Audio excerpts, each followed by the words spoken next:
भगवान श्री कृष्ण जब माता देवकी और पिता वसुदेव को कंस के चंगुल से छुड़ाने गए तब उनकी उम्र 14 वर्ष थी।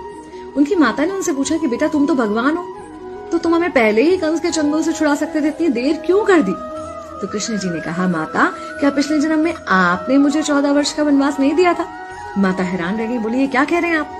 तब कृष्ण जी ने बताया कि पिछले जन्म में मैं राम था और आप थी माता कैकेयी और आप ही ने मुझे 14 वर्ष का वनवास दिया था और कर्म फल से कोई नहीं बच सकता माता, इसलिए आपको 14 साल का ये दुख सहना पड़ा।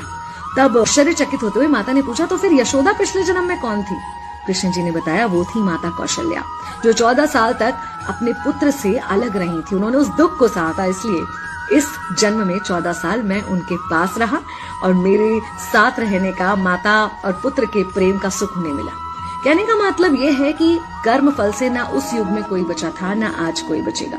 खुद भगवान भी कर्म फल से नहीं बच सकते, इसलिए अपने हर एक कर्म को बहुत सोच समझ कर कीजिए, क्योंकि जिसके भी खिलाफ आप कुछ गलत कर रहे हैं उससे आपकी शत्रुता कुछ समय या शायद एक जन्म की है, लेकिन उसके साथ कुछ गलत करके आप अपने कई जन्म बिगाड़ सकते हैं।